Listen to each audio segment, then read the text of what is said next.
റസൂലുള്ളാഹി സ്വല്ലല്ലാഹു അലൈഹി വസല്ലം തങ്ങൾ പറയുമായിരുന്നു, അൽ ഖുളാത്തു സലാസ, 3 തരത്തിലാണ് ഭരണാധികാരികൾ, 3 തരത്തിലാണ് ജഡ്ജിമാർ, വിധി പറയുന്നവർ.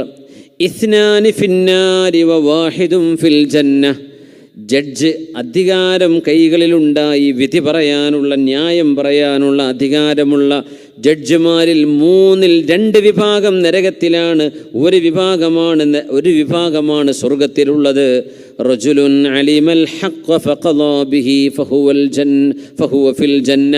ഒരു ജഡ്ജ് റജുലുൻ അലിമൽ ഹഖ്, സത്യമേതാണെന്ന് അയാൾക്കറിഞ്ഞു, ഫഖളാ ബിഹി, ആ സത്യമനുസരിച്ച് അയാൾ വിധി പറഞ്ഞാൽ ഫഹുവ ഫിൽ ജന്ന, അയാൾ സ്വർഗത്തിലാണ്. വറജുലുൻ ഖളാ ലിന്നാസി അലാ ജഹ്ലിൻ, വിവരമില്ലാതെ വിധി പറഞ്ഞു, വിവരമില്ലാതെ കേസ് പഠിക്കാതെ ന്യായം നോക്കാതെ വിധി പറഞ്ഞു, ഫഹുവ ഫിന്നാർ, അയാൾ നരകത്തിലാണ്. വറജുലുൻ ജാറ ഫിൽ ഹുക്മി ഫഹുവ ഫിന്നാർ, സത്യസന്ധമായി വിധി പറയേണ്ടിടത്ത് അതിക്രമം ചെയ്തുകൊണ്ട് വിധി പറഞ്ഞു.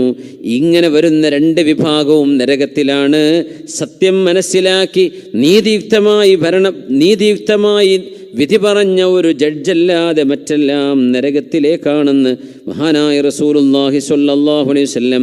വഇദാ ഹകംതും ബൈനന്നാസി അൻ തഹ്കുമൂ ബിൽ അദ്ൽ, നിങ്ങളെങ്ങാനും വിധി പറയുകയാണെങ്കിൽ സത്യസന്ധമായി വിധി പറയണമേ എന്ന് പരിശുദ്ധ ഖുർആൻ ആവശ്യപ്പെട്ടിരിക്കുകയാണ്. അല്ലാഹു നീതിമാനാണ്, നമ്മളോട് നീതി പഠിപ്പിക്കാനാ വന്നത്, നമ്മളോട് നീതി പഠിപ്പിക്കാനാ അല്ലാഹുവിൻ്റെ അജ്ഞാനം. നിങ്ങൾ നീതി ചെയ്യണം, ലോകത്തിന് നീതി പറഞ്ഞു കൊടുക്കണം.